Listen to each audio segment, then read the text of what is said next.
Olá pessoal, sejam muito bem-vindos ao curso de Mineração de Dados, Estratégias, Técnicas e Ferramentas. A gente vai seguir aqui na parte 2 de Introdução a Data Mining. Vamos começar por nomenclaturas e mineração de dados. Primeiro, inteligência artificial. Na parte de agrupamento de tecnologias, existe aprendizagem de máquina, processamento de linguagem natural, que é a parte de sentir, compreender, atuar e aprender.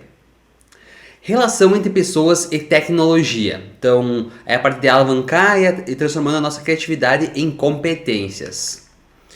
Na nova era aí da divisão e produtividade. Então, estudos, pesquisas, engenharias humanas terão mais aprimoramento e também a velocidade e precisão. Programas inteligentes. Então, vai multiplicar a capacidade do ser humano, tá? Para ajudar a resolver problemas, fazer simulações, pensar em respostas e potencializar a capacidade de ser inteligente. Na parte do uso de tecnologia, então pode ser encontrado em carro autônomo, médicos digitais, algoritmos sociais, reconhecimento facial, redes sociais e também nos nossos smartphones. E as ferramentas? Então vai ter serviços de e-mail, né, que utilizam IA, na parte de impedir mensagens de spam ao chegar às nossas caixas de e-mails. Segurança, então recursos podem impedir vítimas de esquemas fraudulentos, máquinas estão em processo de aprendizagem. Chegamos na parte do Machine Learning, ou seja, ele é o aprendizado de máquina, então é a área da ciência da computação que permite automatizar a resposta ao usuário. A partir do que? Da IA e da Big Data. Então, ele é utilizado em propagandas em redes sociais, tá? Na parte de personalização de propagandas, de acordo com as pesquisas do usuário. Aqui, quando uma pessoa ela compra determinada camiseta, o próprio algoritmo, aí, utilizando Machine Learning, consegue influenciar essa pessoa a comprar algo parecido com o que ela já gosta. Tá? Na parte de influência de Machine Learning, a parte do dia a dia. Então, sites de buscas estão vinculados aí com redes sociais. Então, a pesquisa ela ensina a informar ao site de busca o que nos interessa. E o sistema enviará propagandas relacionadas à nossa pesquisa. GPS. Então, após seguir uma rota, os dados são guardados automaticamente. E na segunda vez, as rotas elas serão melhores e mais rápidas. Tá?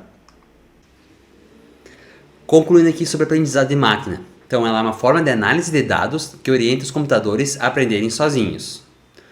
Aprimoramento do desempenho diante de problemas específicos. E quais são as ferramentas populares que existem no mercado? É o RapidMiner, que ele é análise preditiva aí com interface intuitiva. Tem o K9, que é fluxo de trabalhos flexíveis para mineração de dados. O Orange, que é mineração de dados visual com foco na educação. E o ECA, que é popular entre iniciantes e acadêmicos. Comparação de técnicas de mineração de dados. Então, a classificação, que é previsões baseadas em categorias, exemplo spam e não spam. O agrupamento, que é a descoberta de grupos naturais em dados. A regressão, que é a predição de valores contínuos, exemplos preços de casas. E na parte de prós e contras, são as regras claras em classificação versus a dificuldade em dados ruidosos. Processo de pré-processamento em detalhes. Na parte de limpeza, então é a remoção de dados incompletos. Transformação é a normalização e conversão de dados. Integração é a parte de combinação de múltiplas fontes. E qual a importância disso tudo? Então, dados limpos levam a resultados confiáveis. E a visualização de dados em mineração. Por que é importante? Tá? Porque facilita a compreensão e padrões de dados complexos, permite tornar decisões informadas. E quais são as ferramentas comuns utilizadas aí nessa mineração de dados? É o Tableau, o Power BI e gráficos aí utilizando a linguagem de programação Python ou até mesmo R. E casos de falhas em projetos. Então, quais são as causas comuns? É dados de baixa qualidade, má interpretação de padrões encontrados e a falta de integração com objetivos de negócios. Aqui a gente vai falar um exemplo real, tá? Que é o modelo falho de crédito que inaugurou fatores socioeconômicos. Mineração de dados e ética. Então, quais são as principais questões sobre isso? É a privacidade dos dados, é o uso responsável das informações sensíveis E na parte de boas práticas, é anonimação dos dados, tá? E a conformidade de legislação como LGPD e GDPR. Pessoal, estão gostando do conteúdo? Na descrição desse vídeo tem um link onde vocês podem se inscrever para as aulas de desenvolvimento web. Lá vocês vão aprender sobre HTML, CSS, JavaScript, SQL, a parte de arquitetura web, segurança. E vocês vão contribuir com o canal. Vamos lá, bora lá! E quais são os impactos na sociedade? Então, apps de saúde, eles vão sugerir hábitos melhores, serviços de streaming vão recomendar conteúdos que você já assiste, transportes optimizados aí com análise preditiva e a parte de e-commerce indicando produtos que você já utiliza e você gosta. Agora iremos falar sobre mineração de dados e a parte de sustentabilidade. Então, qual seria o impacto ambiental? Então, a identificação de padrões para a redução de desperdício em processos produtivos. Então, análise preditiva para eficiência energética e gestão de recursos naturais.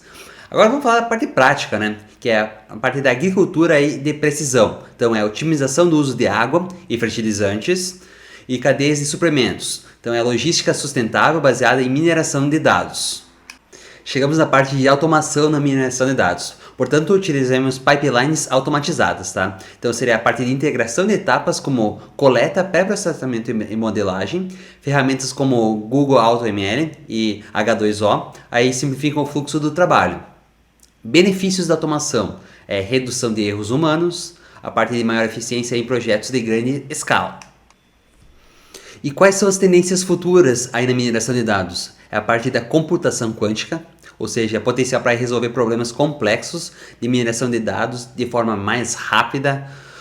Parte de IA generativa, que é transformando aí o processo de análise de dados com geração de padrões avançados. E o crescimento aí do Big Data, ou seja, a expansão de aplicações com interação ao IoT e análise em tempo real. Pessoal, a gente está chegando no final aí de mais uma aula. Só que eu vou dar um spoiler aí da próxima aula. Então, na próxima aula, a gente vai falar sobre descoberta de conhecimento em base de dados, utilizando KDD. Ou seja, na próxima aula, a gente vai instalar o Python, vai instalar a IDE do PyCharm e já vai pôr a mão na massa, vai escrever código e aí vamos mostrar os gráficos como saíram. Qualquer dúvida, sugestão, escrevam aqui nos comentários abaixo e quando tiver tempo eu já respondo aí para vocês. Até a próxima aula.